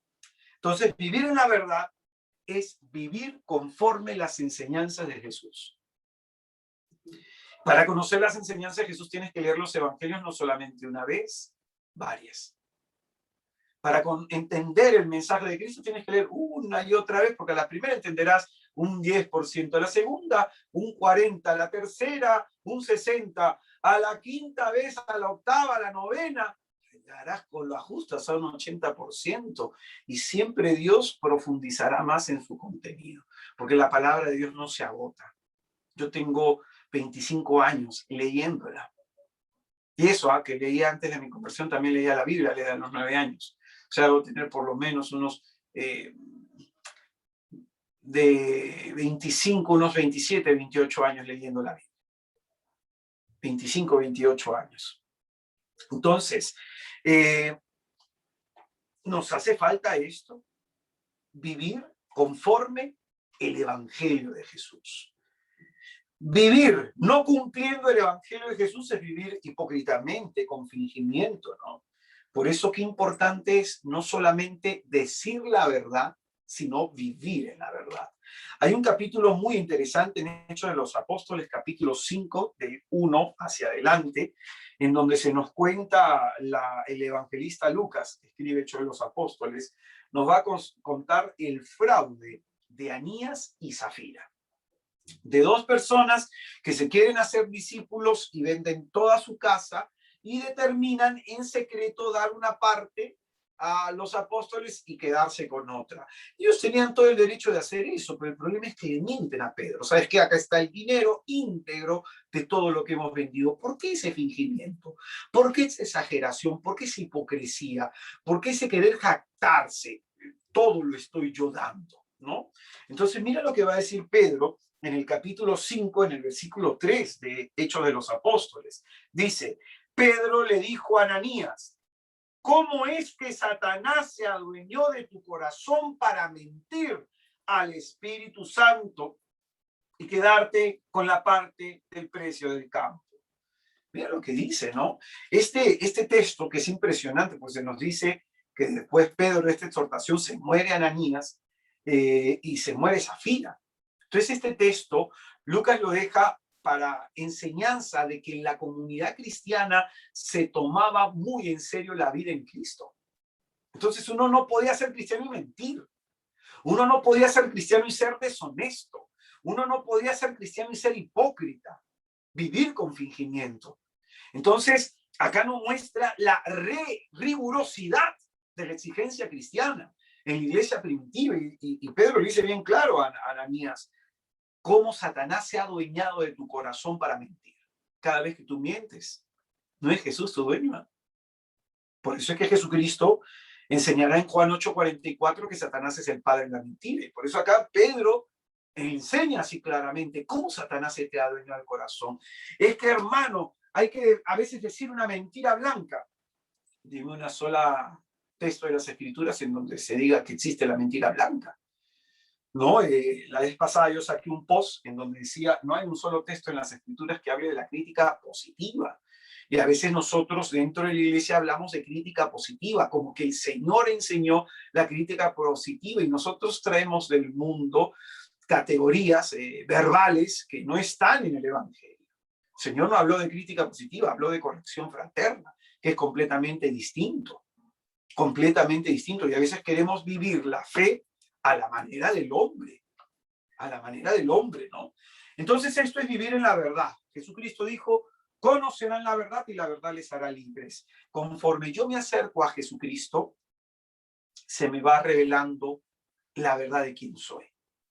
Pongamos un ejemplo. Estaba Jesús en el medio, estaba la adúltera encontrada en flagrante delito y un montón de gente rodeando a Jesucristo y a la mujer diciendo, ¿la apedreamos o no? ¿Y qué dijo Jesucristo para que conocieran la verdad? El que de ustedes esté libre de pecado tire la primera piedra. Y empezando por los más viejos a los más jóvenes se fueron retirando. ¿Por qué? Porque mientras más viejo eres, más pecador eres. Más pecados tienes en tu vida. Mira eso que es importante. Yo tengo 46 años, si tú tienes 50, si tú tienes 60, si tú tienes 70, si tú tienes a más, eres más pecador. No lo digo yo, lo dice Jesucristo. ¿Por qué los más viejos fueron los primeros en retirarse en ese pasaje? Porque mientras más uno ha vivido, más ha pecado. Uno, dos, mientras más viejo se es, más criticón se es. Se señala más a los demás. ¿Sabes por qué? Porque la vaca se olvida que fue ternera. Ay, cómo se visten así, ay, cómo hablan así, ay, cómo bailan así, ay, cómo se portan así, ay, cómo hacen esto. Y tú en tu época, cuando tenías juventud y tenías vitalidad, tu carne, ¿cómo eras? Esa es la verdad. Yo conocí un día, tuve la bendición en un retiro de experimentar el cambio en una persona que tenía, ¿cuántos años tenía este hermanito? Tenía 79 u 80, creo. Y este hermano, en verdad, cómo lo ha admirado este viejito, este hermanito. Me decía, hermano, yo hubiera conocido a Jesucristo años, soy pecador, soy esto, soy lo otro, y cómo vivía con alegría su fe. Hermano, yo he hecho aquí, cada vez que me lo encontraba, hermano, tanto de qué arrepentirme, tanto de qué agradecer a Dios, y esa era su vida. Arrepentido de todo lo que vivió y agradecido por todo lo que en esos pocos años que le quedaba para conocer a Jesús estaba viviendo. ¿Mm? Entonces, Jesucristo es la verdad y la verdad nos hace libres. Una cosa es que tú tengas un concepto de ti mismo y otra cosa es cómo realmente seas, ¿no? Algo se enseña en esta herramienta de la psicología cognitiva de la ventana de Johari. Nosotros tenemos un área libre, lo que queremos que los demás vean de nosotros, pero tenemos también cosas que nosotros ocultamos y no queremos que vean de nosotros. Y tenemos también un punto ciego, cosas que nosotros no vemos de nosotros mismos, pero que sí ven los demás. Entonces, ¿qué significa? Cristo nos va revelando esa verdad en nuestro interior, nos va animando a vivir de manera honesta, de manera honesta. Yo un día estaba, pues, antes de yo de ser misionero a tiempo completo, ahora me dedico completamente a evangelizar, pero antes era más o menos como quien dice medio tiempo, ¿no? Trabajaba vendiendo casas y evangelizaba. Entonces un día estaba de camino al trabajo rezando el Santo Rosario y mientras rezaba el Rosario, el Espíritu Santo en ese momento me dice lo siguiente: ¿no te quema la mano tener ese dinero ganado injustamente? Así me dijo. ¿No te quema la mano tener ese dinero ganado injustamente? Y me puse a meditar en esas palabras y qué era el dinero ganado injustamente. Que mi trabajo, como yo era vendedor y como todos eran vendedores, todos mentíamos a la secretaria. A la secretaria, si le íbamos a pedir pasaje para enseñar una casa a Miraflores, quedando la empresa Miraflores, le pedíamos 10 soles de pasaje, cuando en realidad hasta podíamos ir caminando o cuando en realidad necesitamos 2 soles para el carro. Y así, a veces uno en un día podía mentir más y podía meterse al bolsillo 50, 80 soles por día. Entonces, como esa era la metodología, y en eso me instruyeron mi compañero de trabajo, entonces yo lo vi, es normal, pues, ¿no? Si todos lo hacen. Yo estaba en ese entonces caminando y mi conversión tenía pues aproximadamente unos 10 años, ¿no? 10 años, 12 años ya caminando en el Señor. Y mira, el Espíritu Santo me muestra la verdad. ¿No te quema la mano al tener ese dinero injustamente? Entonces yo fui, le dije la verdad a la secretaria, pedí perdón, devolví lo que había pedido injustamente y era en mi trabajo el único que no tenía dinero en el bolsillo de más. Todos se burlaban, decían que era un idiota, que era un tonto por hacer eso, que los demás tenían dinero y yo no. Sí, pues, pero a mí nunca Dios me hizo faltar un plato de comida, a mí Dios nunca me hizo faltar nada, y desde que soy cristiano, yo diezmo, y bendito es el nombre de Jesucristo, porque no solamente me invitó a dar el diezmo el Señor, sino también a ofrendar, a ayudar a otras personas, y el Señor nunca me ha hecho faltar nada. Conocerás la verdad y la verdad te hará libre. Entonces, el Padre espera de nosotros más que un cumplimiento exacto. El Padre espera ver nuestro esfuerzo. ¿No? Vivir en la verdad implica esforzarse por ser honesto, por ser sincero, por ser un buen padre, una buena madre, un buen cónyuge. No somos personas perfectas, pero sí perfectibles. Y escucha bien, dice Mateo 6:4, tu Padre que ve en lo secreto te recompensará. Solo el Padre va a ver cuánto tú te esfuerzas por agradar a Dios, cuánto tú te estás esforzando por darle la gloria, la honra y el honor. Una cosa es ser perfecto, como te digo, y otra cosa es ser perfectible, otra cosa es que vayamos poco a poco mejorando. Por eso, en honor a la verdad, pregúntate si cuando tú le dices a Dios que no tienes tiempo para orar, esa es la verdad. Si cuando tú le dices tiempo a Dios que no tengo tiempo para leer la Biblia, esa es la verdad. Si tú le dices a Dios, perdóname, pero no he tenido tiempo para confesarme, si esa es la verdad. Pregúntate si estás siendo honesto con Él cuando le dices que quieres cambiar y no haces probablemente nada para cambiar. Pregúntate si eres honesto cuando le dices que quiere ser agradable a tus ojos, porque a veces nuestros gestos pueden estar llenos de hipocresía. Judas le dio un beso a Jesucristo y luego lo traicionó. Es decir, su gesto de adoración a Jesús fue un gesto hipócrita. Y a veces nosotros podemos decirle a Jesús, te amo, y luego vivir de manera contraria a ese amor de Dios y lo clavamos otra vez en la cruz. Pues bien, solo Dios conoce cuál es la verdad en tu corazón y Él te la va a ir mostrando. Entonces, esto es lo que quiere el Padre de cada uno de nosotros, que adoremos en espíritu, nos dejemos mover por el Espíritu Santo para vivir una vida para la gloria y alabanza suya y que obremos en la verdad. Entonces tiene que haber comunión entre lo que yo digo y lo que yo hago, entre lo que yo pienso y cómo yo me comporto.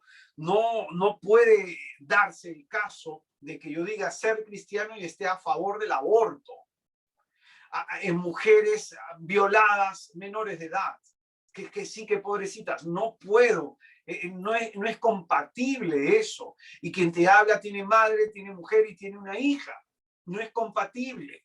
Yo no puedo ser cristiano y decir que viva Cristo Rey y después estar a favor del socialismo. No, esto es incompatible. Yo no puedo decir ser cristiano y estar a favor del condón, a favor del preservativo, a favor de la pastilla de al día siguiente, a favor de los anticonceptivos, a favor del matrimonio gay, a favor de tantas ideologías y tantas posturas contrarias a la voluntad de Dios. Yo no puedo decir ser cristiano y leerme las cartas, ver mi horóscopo chino, ir al brujito a preguntarle tal o cual cosa. Yo no puedo ser cristiano así. Entonces, hermano, para ir cerrando este tema y hacer oración, el vivir así, el adorar así a Dios va a provocar que nuestro corazón, nuestros sentimientos y todo nuestro mundo interior, lo que en el lenguaje bíblico significa el corazón, sentimientos, pensamientos, anhelos. Dios habla al corazón. Entonces todo eso se ordena. El desorden interior que hay en el ser humano es como los pronombres personales.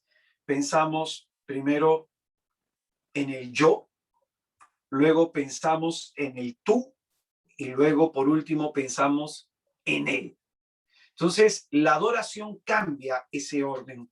Primero él, luego tú y por último yo. Hermano, en muchos momentos de adoración el Señor ha transformado mi vida. Yo cuando hacía este tema me venía a mi mente el primer momento que yo me decidí a adorar a Dios. Cuando yo vuelvo a la Iglesia Católica, cuando decido cambiar realmente mi vida, el Espíritu Santo en un momento de oración me dijo, tú me has hecho promesas que no has cumplido. Entonces yo me puse a pensar qué promesa hice que no le cumplía a Dios.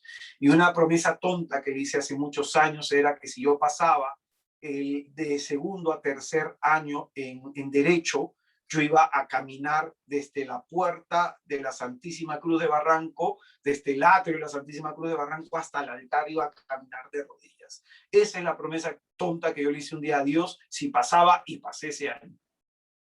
Entonces, ¿cuántas promesas le has hecho a Dios que no las has cumplido? Yo ese día decidí cumplirla. Ese día agarré, me arrodillé y por cada vez que daba un paso con la rodilla, otro paso con la rodilla, era un Padre Nuestro. El jean se desgarró, me demoré como hora y media y llegué a la presencia del altar de Dios donde está el Santísimo Sacramento y adoré al Señor y ahí comenzaron a cambiar un montón de cosas. Muchas oraciones de ese tipo que hemos hecho. Señor, yo te prometo que si tú haces, yo hago esto. Esto lo que ha hecho es que los cielos se cierren. Esto es lo que ha provocado eso, que los cielos se cierren. Si tú quieres que se vuelvan a abrir, que Dios escuche tu oración, cúmplele lo que le prometiste hace años. Cúmplele. Otra cosa que logró la adoración, por ejemplo, yo estuve en un momento haciendo adoración en el Santísimo de la Renovación Carismática Católica cuando estaba el Santísimo en la Avenida Militar en Lince. Estaba un día adorando a Jesucristo y cierro los ojos y el Señor a través de una visión me muestra que mi padre había golpeado a mi madre cuando tenía 5 meses de embarazo de mí, porque yo era un hijo no deseado, un hijo no esperado. Y el Señor me decía, yo te muestro esto para sanarte y cuando tú se lo digas a tu madre, también ella se sanará. Oye, yo no sabía que ese día el Señor me iba a curar así y fui y le dije a mi mamá, me dijo, es verdad, eso pasó y entre los dos lloramos, nos abrazamos y tuvimos una experiencia de sanación los dos impresionante. Entonces mira lo que hace Dios cuando uno lo adora. Te va sanando, te va restaurando, te va cambiando, ¿no? Un día en un momento de adoración entré a las 3 de la tarde al Santísimo del Carmelitas, ¿no? En Miraflores y me quedé contemplando a Jesucristo, diciéndole todo lo que sentía por él, amándolo, y en eso como que siento el Espíritu Santo caer sobre mí, cierro mis ojos y después de un rato sentí un gozo, una experiencia de alegría profundísima. Cuando abro los ojos eran las 7 de la noche y había estado en lo que se llama enarrobamiento, desde las 3 de la tarde hasta las 7 de la noche. Y fue un gozo impresionante que nada en esta vida te lo puede dar. Nada. Entonces, hermano, el Señor quiere que lo adores. Quiere que tengas una vida profunda de oración. Yo en el mes de mayo voy a estar dando un curso sobre cómo oír la voz de Dios, sobre cómo hacer oración mística, sobre cómo hacer oración contemplativa. Todos los lunes suelo dar estos cursos de formación teológica. Entonces esto va a ser a partir de mayo. Yo te invitaría a que entres a este canal de YouTube, Israel de Cristo, y ahí hay muchos temas de sanación, matrimonio, para jóvenes, temas de liberación, temas como conocer a Jesús en los evangelios, el curso de monología que estoy dando, entre otros temas que pueden ser de gran bendición para tu vida.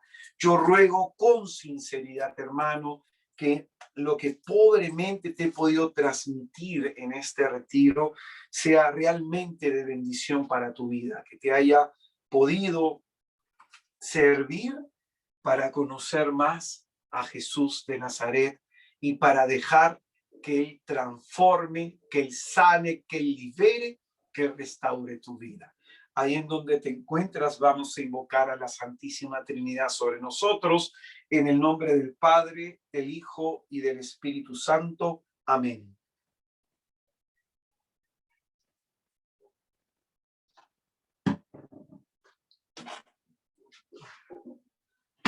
En el tema, el Señor nos preguntaba,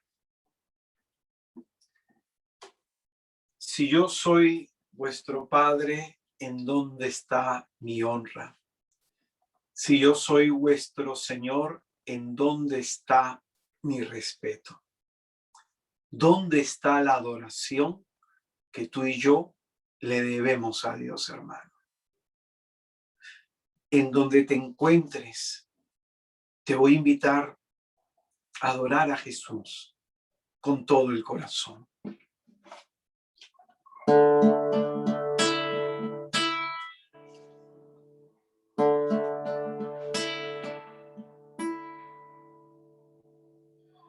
Déjame estar junto a ti, postrado a tus pies, derramando mi rey, para ti mi adoración.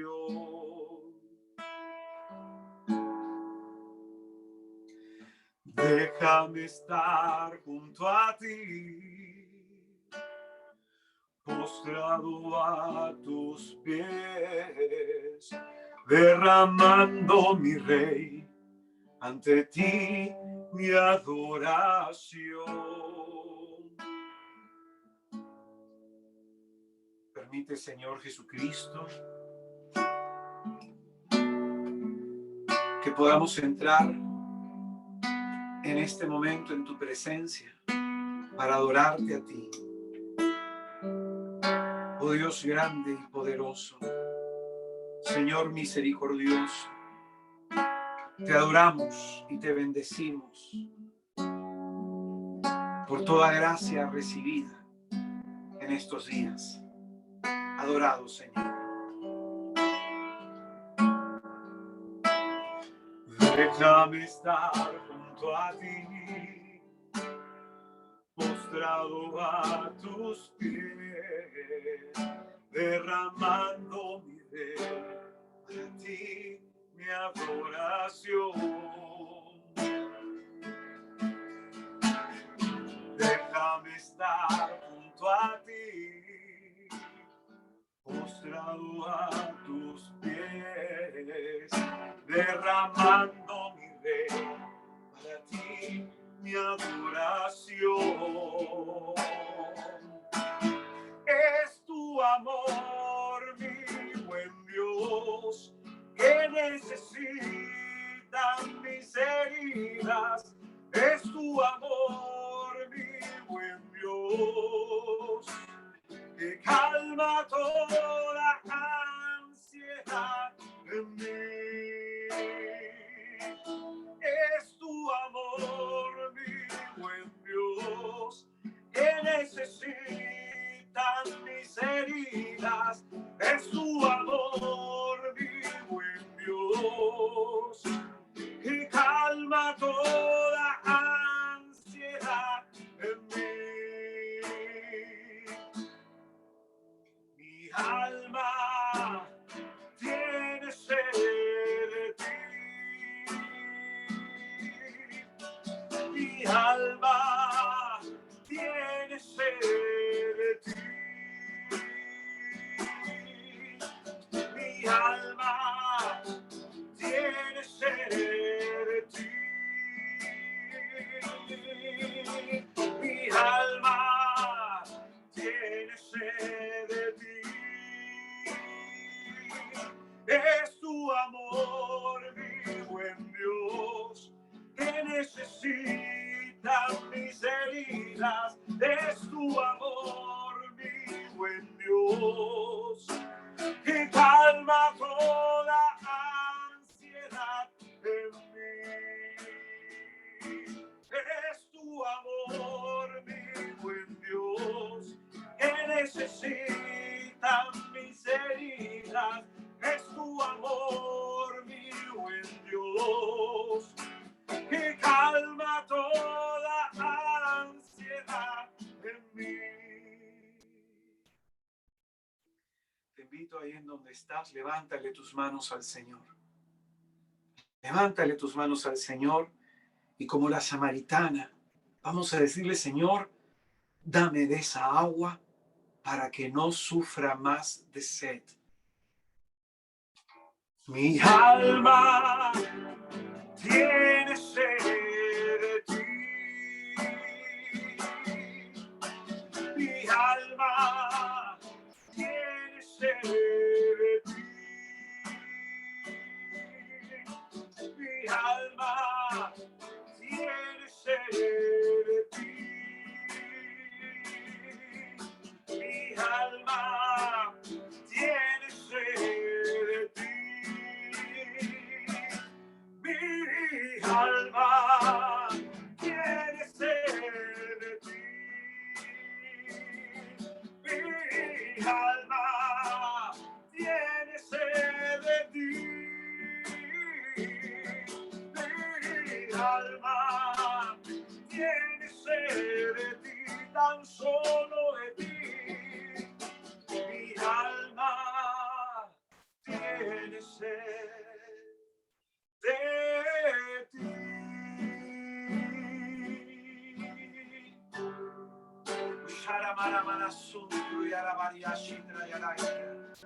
Oh Espíritu Santo, ven Señor, toca nuestra vida. Ven Espíritu Santo, influye en nuestro corazón, Señor. Ven a regar la sequedad de nuestra alma. Ven a fecundar nuestra tierra sedienta y agostada, sedienta por tu amor, Señor. Ashara barabara suyara mariaraitra. Shiri mariara baramastuyaraitra. Oh Señor, en nosotros, en nuestro interior, nuestra alma languidece, sedienta de ti, sedienta de tu amor, sedienta de tu misericordia. Ven, Espíritu Santo, para que no suframos de más seta, shibara bashiba, ashira mariara barabara mariara itra. Oh Espíritu Santo, ven a mi vida, llénanos, Señor, ven y llénanos, Señor. Shiriara maramasaya raitra, shiparara manajara barabara suyara yaraitra. Desata, oh Dios, los oídos nuestros. Desata, oh Dios, la mente nuestra de todo lo que nos domina, de todo lo que nos impida actuar en el bien. Ven, Espíritu Santo, y háblanos con claridad en nuestro interior. Que podamos en esta hora ser conscientes de aquello que tú quieras en nuestras vidas.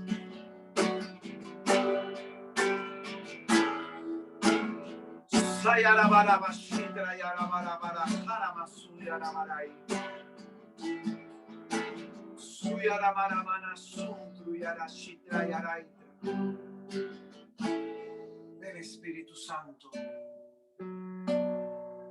ven a dar orden a nuestra vida. Ven a calmar el caos de nuestro interior.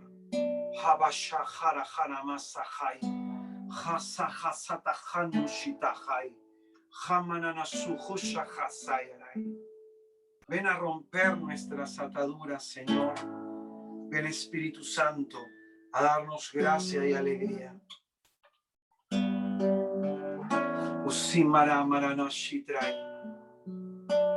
Ven a traer tu sanación a nuestro corazón.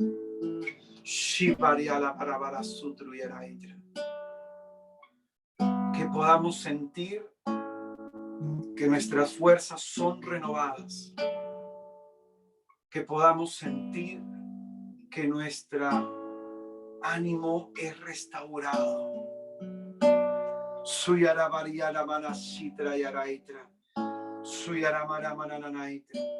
Sana nuestras heridas, nuestros recuerdos dolorosos. Sano, Dios Todopoderoso, de nuestras angustias.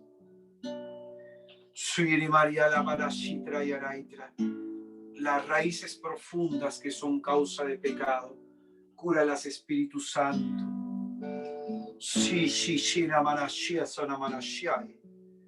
Para que podamos, Señor, vivir una vida lo más agradablemente posible ante tus ojos.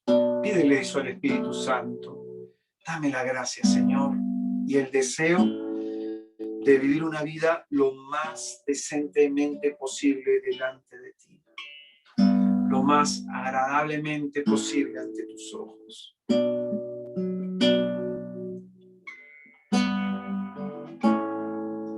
Oh Dios Santo, poderoso y misericordioso, te quiero entregar a cada uno de mis hermanos, a cada una de mis hermanas, a cada uno de aquellos que ha participado, Señor, en este retiro, en este encuentro de sanación, a cada uno de aquellos, Señor, que han escuchado una palabra de gracia y de bendición. Tú, Señor, que quieres restaurar nuestras vidas, tú que quieres, Señor, a través de ese milagro que quieres hacer nosotros, quieres cambiarlo todo en nosotros, nuestro matrimonio, nuestra casa, nuestros hijos, quieres que se manifieste en nosotros la gloria de Dios. Hoy día nos has mostrado, en estos días nos has mostrado, Señor, nos has mostrado, Dios Santo y poderoso, el camino que quieres que sigamos. La fe, la humildad, buscarte con todo el corazón, el temor de Dios, la obediencia, la fidelidad y la adoración en espíritu y en verdad. Ese es el camino por el cual vas a transformar nuestras vidas. Hay muchas personas que se preguntaban qué hacer para que mi vida mejore, qué hacer para que mi vida cambie, qué hacer para salir de tal situación de opresión, de desgracia en la que me encuentro. Ya Dios te ha hablado. Ahora depende de ti ponerlo en práctica. Que el Señor te bendiga y te guarde. Que el Señor Dios Todopoderoso haga resplandecer sobre ti su rostro, que en el día de tu angustia voltee hacia ti su mirada y que Él te dé el don de la paz, el don de la salud, el don de la esperanza. Que Jesucristo te bendiga y nos bendiga a todos en el nombre del Padre, del Hijo y del Espíritu Santo. Amén. He recomendado en mi canal de YouTube, dos talleres. Uno sobre el tema del sufrimiento, sanando la herida profunda del sufrimiento, y otro sobre el tema de cómo estamos espiritualmente en nuestra vida interior, ¿no? Que se llama El demonio del mediodía. El primero es de sanación, el segundo es de liberación, entre otros talleres que puedes encontrar sobre el tema de la ira, sanando el niño interior, sanidad del alma herida, cómo resistir firmes en la fe, el avivamiento en el espíritu, entre otras charlas que van a ser de gran bendición para tu vida. El día de mañana a las 8 de la noche por mi página de Facebook, Algo que Decir por Israel de Cristo, o por el fanpage también del Movimiento Misioneros de Santa María de Nazaret oficial, se va a estar transmitiendo este tema de demonología, que se llama la fenomenología de la actividad demoníaca, en donde hablaremos las maneras como ataca el enemigo, las puertas como entra el diablo para robar, para matar, para destruir, ¿no? Vamos a hablar sobre esas manifestaciones del diablo y vamos a hacer una oración de liberación específicamente por eso. No te pierdas el tema mañana a las 8 de la noche hasta las 9:30. Jesucristo, hermano, les bendiga, que tengan un excelente domingo de Ramos. Hoy día dejen a Cristo entronizarse en su corazón y meditando todo lo que has vivido en este retiro, vive esta Semana Santa para que con Cristo resucitemos a una vida nueva.